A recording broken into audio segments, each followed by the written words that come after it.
As promised, going to do a final thoughts video ahead of the Billy Joe Saunders versus Chris Eubank Jr. fight this weekend. First and foremost, I'm going to say I'm not going to focus on personality on this particular video. People seem to think that I'm a big fan of Billy Joe Saunders. The truth is, I'm not overly sold on either of these guys as personalities. I don't think either of them come across particularly brilliantly.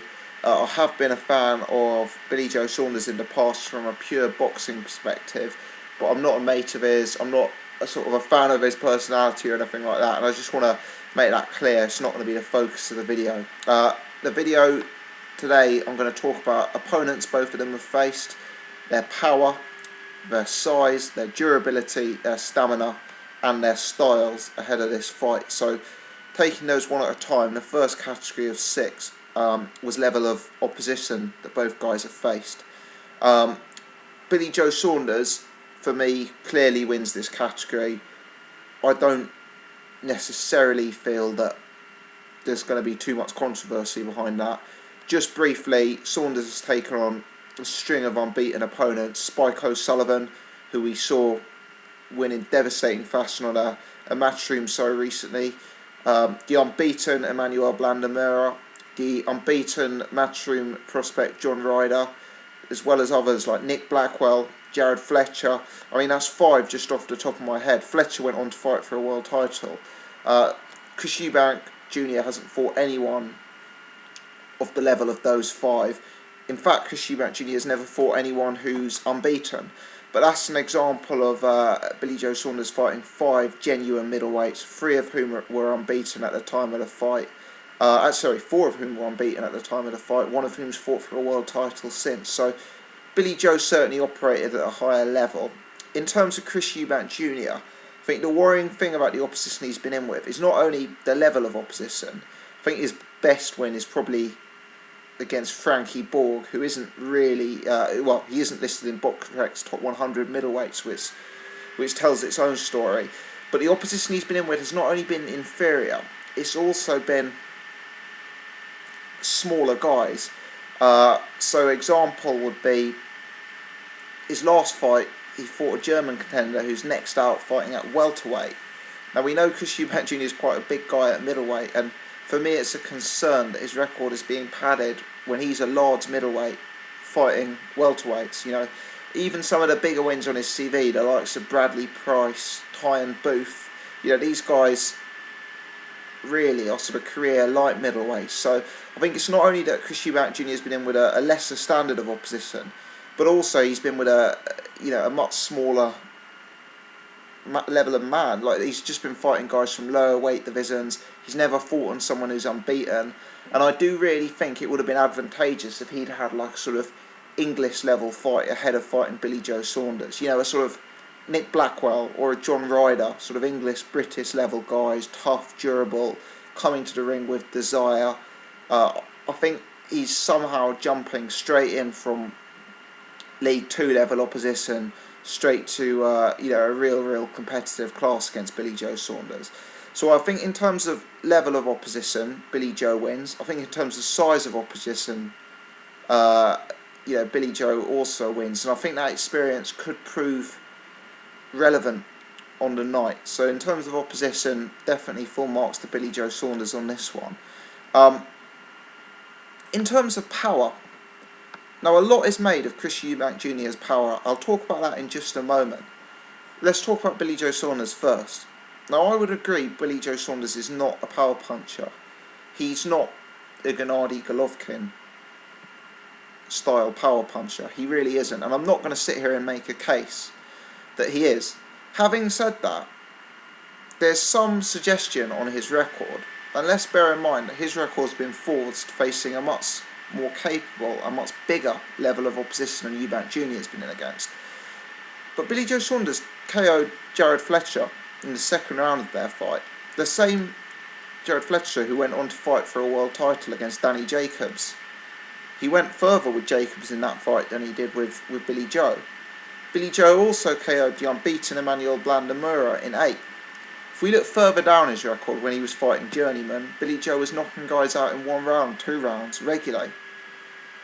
So I'm not going to make out that he's a Gennady Golovkin style puncher.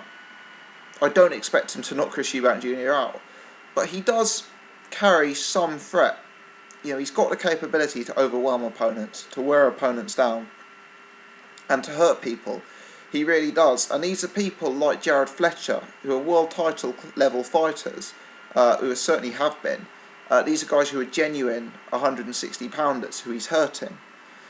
Now, Eubank Jr., I'm not saying he's not a big puncher. I'm going to say that I'm yet to be convinced he's an elite level puncher. He hasn't shown proof in the ring that he's an elite level puncher. For example, the guy that he fought last time out, I think it was Omar Siala, the guy who's fighting at welterweight next time, Eubank Jr. stopped him early, but the fight was stopped on his feet. You know, the fighter was stopped on his feet after Eubank Jr. had landed one of the most spectacular uppercuts you'll ever see. He's often been involved in fights where he's scored multiple knockdowns. I'm not saying he's not a hurtful, spiteful puncher, but I don't think Eubank Jr. is a one-punch knockout artist at 160. This is especially when you consider that the majority of his fights, in fact I think all but one of his fights, he's weighed in at over 160, and he's been facing career light middles or career welterweights. So even the fact that he's been in against the much smaller level of guy who are much less capable than him, he hasn't exactly been sparking them out unconscious. He's been winning fights with the guys, getting stopped on their feet, you know, scoring multiple knockdowns, that sort of thing. Let's not forget he was taken very late by Ty Booth. Ty Booth took him to the last round of their fight. Bradley Price took him the distance. You know, these are durable guys, but both of them have been stopped previously in the earlier rounds. I know Billy Joe went the distance with Bradley Price, so it's not saying that Eubank Jr. can't punt. What it is, and he probably does have the edge in power in this fight, but all I'm saying is I'm yet to be convinced that at 160 pounds against genuine 160 pounds opposition who are British level and above, let's say, I'm yet to be convinced Eubank Jr. is an elite level puncher. So whilst you'd sway to Eubank Jr. in terms of power, I don't think it's conclusive, and I'm yet to be convinced. He hasn't shown me any form which makes me think he's just going to go in there and spark Billy Joe out in the early rounds like some people seem to think he will. In terms of size, now that is something that I give to Chris Eubank Jr. Looking at him, he looks more impressive physically. He looks a bigger man than Billy Joe. I know Jimmy Tibbs almost said that Billy Joe was losing too much weight ahead of this fight. You know, they had to go back and put a bit more on. And I do think, in terms of size, Eubank Jr. wins hands down. Physically, he is the bigger man. You could see him fighting at super middle at some point later on in his career. He's more of a sort of muscular type guy than Billy Joe Saunders. And I do think that is relevant, especially if a fight goes late. I mean, look at Bellew Cleverly. We saw how relevant size was in that fight, even though the two guys came in exactly the same on the scales. I think there's scope that on the night Eubank Jr. could be a heavier, significantly bigger man, and that is one area that I'd certainly sway to with Chris Eubank Jr. In terms of durability, at this stage I'd say neither guy has given us cause for great concern. Chris Eubank Jr. has never looked chinny, he's never looked like he's been hurt in fights, he's never given us any cause for concern, albeit against a lower level of opposition. Billy Joe, I think it's fair to say he's never looked like getting stopped either in a fight. What I would say is Billy Joe Saunders fought 12 rounds against Gary Spike O'Sullivan without really looking hurt, and we saw recently that Spike O'Sullivan really can whack when he took out Anthony Fitzgerald in like the first, I don't know, few seconds of their fight. So in terms of durability, both unproven, both yet to fight a truly elite level fighter in terms of power punching. But I do think the slight edge in durability, and in terms of proven durability, goes to Billy Joe, just because he's been in fights with guys like Jared Fletcher, Spike O'Sullivan, who can whack at middleweight, and he hasn't been hurt by them. Stamina is an interesting one. I've heard people telling me that they think Billy Joe's got a stamina problem, but Billy Joe's gone 12 on multiple occasions.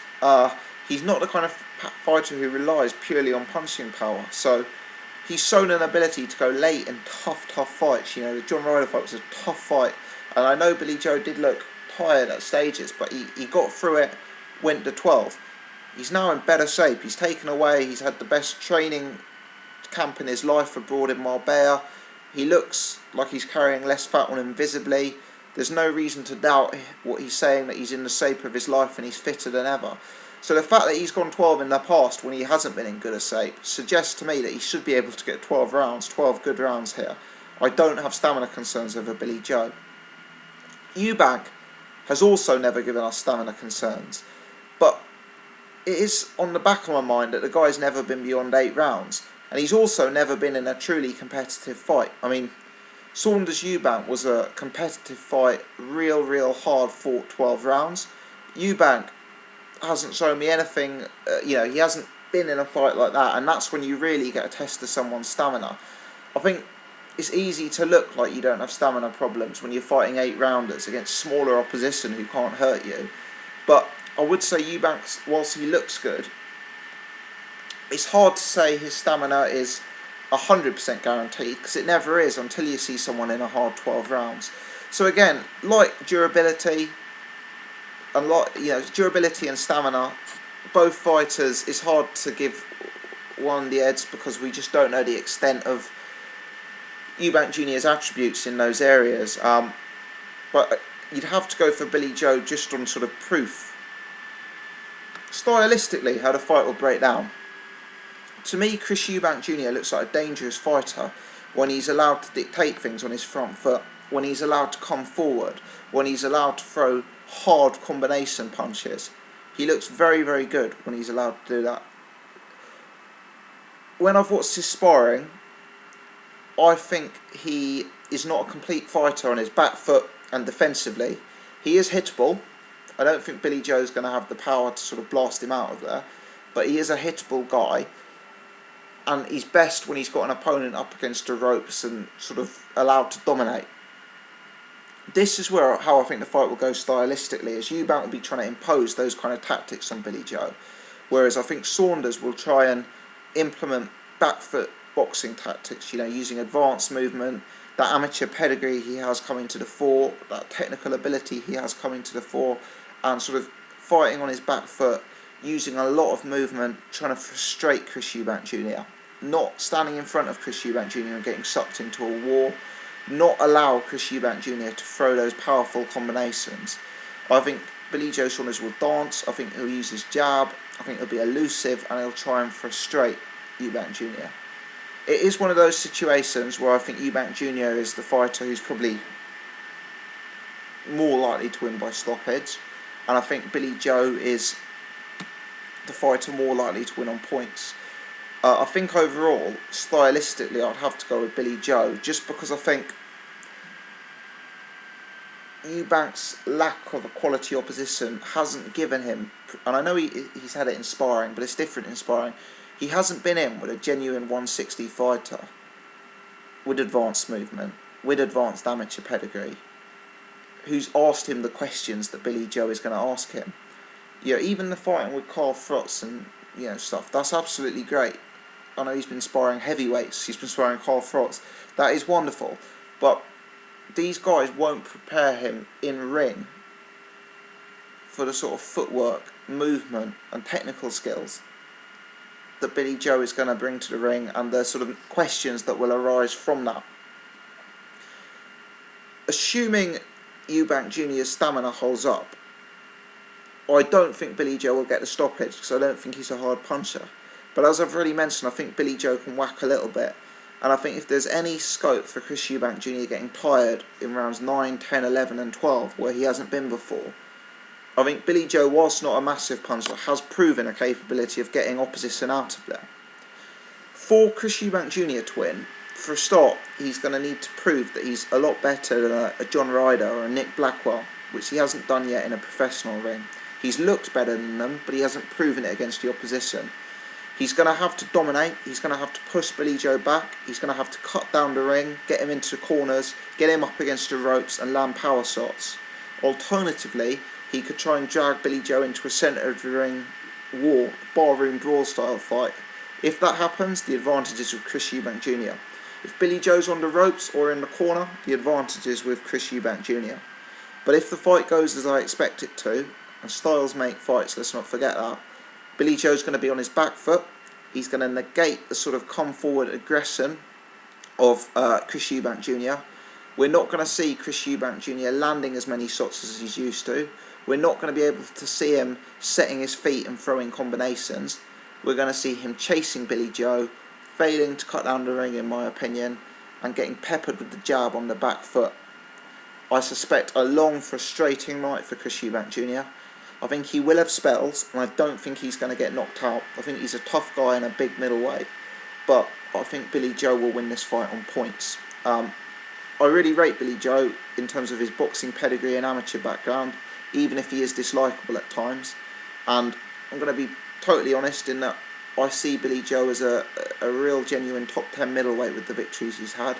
If Chris Eubank Jr. goes in and beats him without the necessary experience, without the sort of necessary build-up fights against British level middleweights, I will give Chris Eubank Jr. all the praise in the world, and I'll back him to be the next big thing. But at this point, a few days before the fight, I don't see that as happening. I think Billy Joe is more proven in terms of his stamina. I think he's more proven in terms of his durability. Arguably, he's more proven in terms of his power, although that one's more debatable. And I also think that he's much more proven in terms of level of opposition and experience, both as an amateur and as a pro. Stylistically, I also think the fight will play into to Billy Joe's hands. I think opponents often come and try and cut down the ring on Billy Joe and outstrength him and force him back. But look at the Spike O'Sullivan fight. Look how he dealt with it there. Eubank Jr. may well prove to be better than Spike O'Sullivan, but I think it's too early in his career, having not faced a John Ryder, having not faced a Nick Blackwell, to step up to this class. And I think Billy Joe's amateur pedigree will come to the fore. Final prediction, Billy Joe points, 9 rounds to 3, 8 rounds to 4, something of that nature. I'll be the first one to credit Chris Eubank Jr. online if I'm wrong. Let me know your thoughts.